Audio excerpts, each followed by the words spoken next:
Okay, have you ever had that kind of trash can with that kind of liner and you buy the generic bag and it's a pain in the ass to get it in? Okay, well the key is, if you look at this, you see there's a knot over on this side. And that knot is there. I'm able to tie that because I actually cut the loop. There's usually 2 loops in these bags, and this one I cut before I put it in. And what that does is I tie it tightly around the neck, around this tightly, when I set the bag in, and that allows the bag to expand fully into the cylinder down. I guess that's a cylinder, sort of like, so that you don't have a bunch of crud. So when you have to set this down into the metal part, you don't have a bunch of stuff you're trying to tuck in. Okay, so I'm going to demonstrate that next. I'm going to turn this off. I'm pausing it and I'll be back.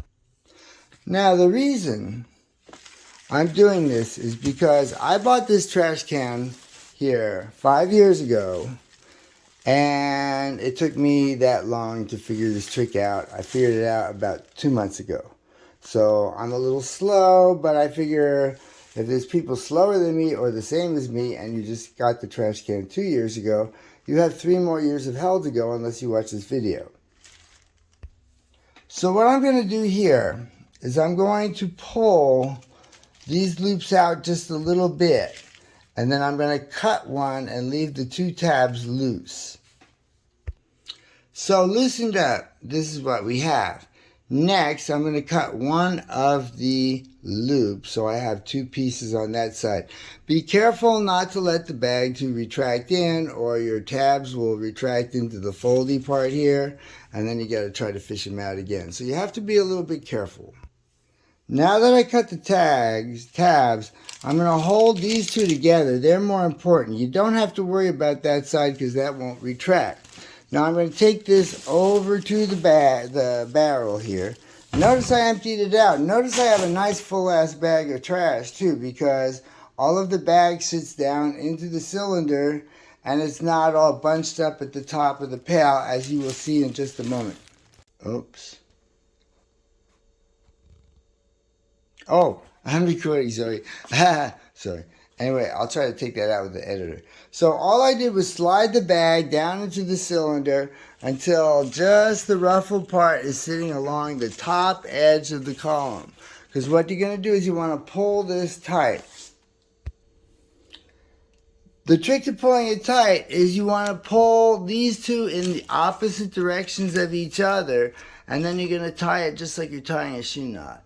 But you want to pull it so that this band is tight against the top flange of the cylinder. There's a little lip. You see this lip right here?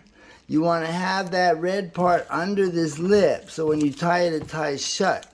And that leaves you with very little of the plastic to rub against the inside of the can, and it lets you allows the cylinders to sit smoothly down into the can without having a wrestling match with the plastic at the top.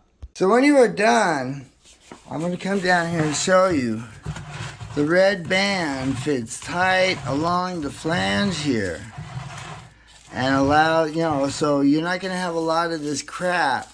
Normally, if you try to just use the 2 loops, you're going to have a lot of crap right here that you got to fight to get in. And then you have less room inside the cylinder because you have less bag in and more bag out. So you want to have as much of this bag in the cylinder as you can. And this pretty much maximizes that by doing this. I could not figure out any other way. I'm not telling you I'm the brightest guy in the world. I'm not. So I'm sure there's smarter people. Please put better ideas in the comments, and then and make a video too, and I'll purge mine when you make a better one. Okay, but if you can't do better than me, then you're stuck with this. Sorry.